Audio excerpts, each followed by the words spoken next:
Hi, so section 3 of the module 5 access as part of the ECDL qualification is this area is going to be on relationships. We're going to look at understanding and applying those relationships. We've had a little look at them already if you've been with me on previous sessions.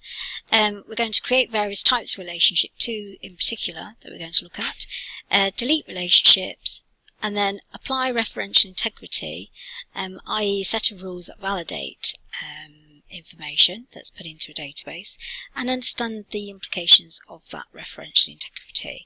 So here we go then. If you want to come along with me, we're going to look at this one. Hi, so using the Demo Clubs database again, we've got 5 different tables here, and we've got primary keys that you can see with a key alongside, and then that's the one that you can see there in the relationship, and then the many sign at the end is the foreign key that it's connected to. We're in the database tools area, and we're on the relationships window, hence we've got this design tab come up here. So if we click on that tab, so we have to have these relationships, these primary keys and foreign keys. They have to have the same data types in them, because obviously you can't connect two tables up if they've not got the same data type. They don't have to be called the same thing, but at this level we tend to just have things as the same.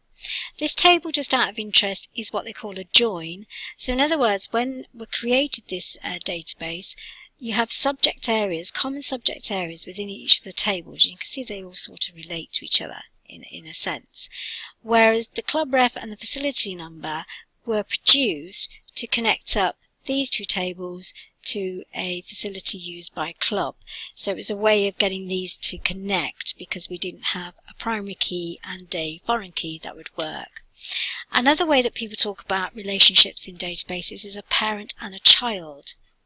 So basically, when we talk about referential integrity with these relationships, it means that there's one BCS number, one unique identifier, and many people have them. So there's lots of information, lots of BCS numbers, but there is only one unique identifier. Then we have one car part, but there's lots of orders on that car part.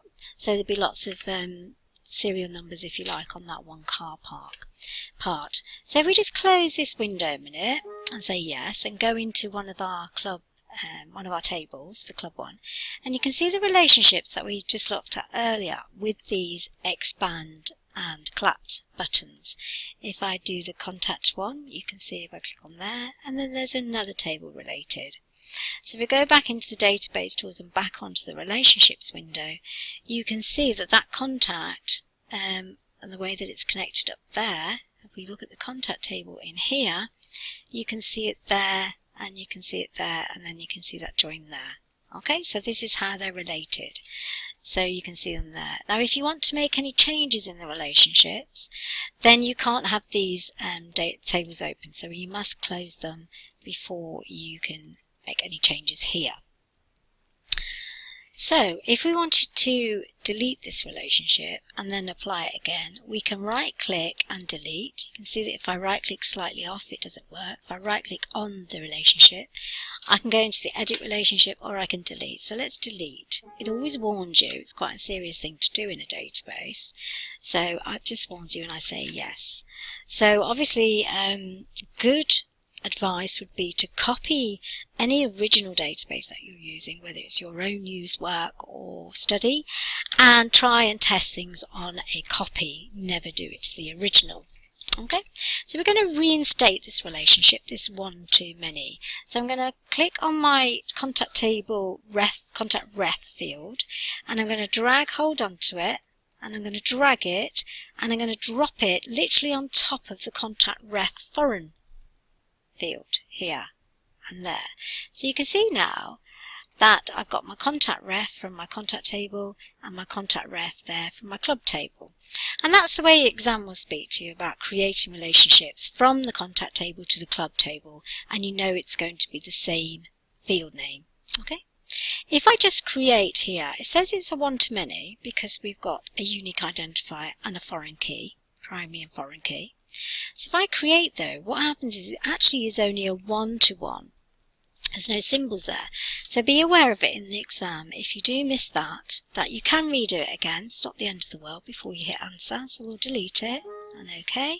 And then we can grab it, drop it back over the top again. And this time if we enforce referential integrity, then that will become a one-to-many. In other words, if you've got information on with a BCS number as the 1, and then I can't go along and put your test results in if no BCS number exists. And I can't delete records connected to your BCS number, because if I do, I will delete everything. And that's where these cascade areas that are just highlighted here come up. So even though you tick the enforce referential integrity, it doesn't mean that you have to enforce these.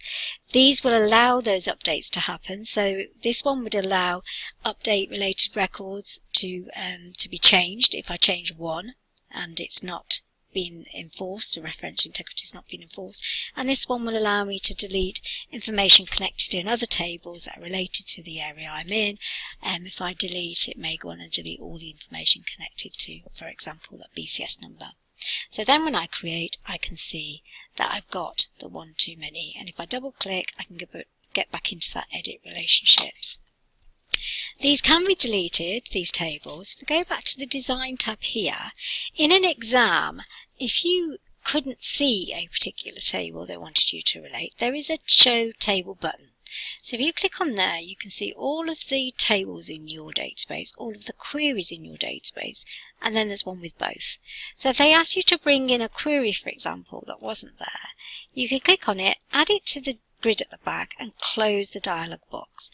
And now that would be available to then relate up to a table. If I wanted to get rid of it, if I click on the title at the top, hit the delete key, and it disappears.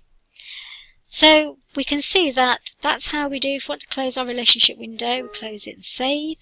And that's how we do our relationships. Remember that the primary key in the design area, that is where it's showing that it's there.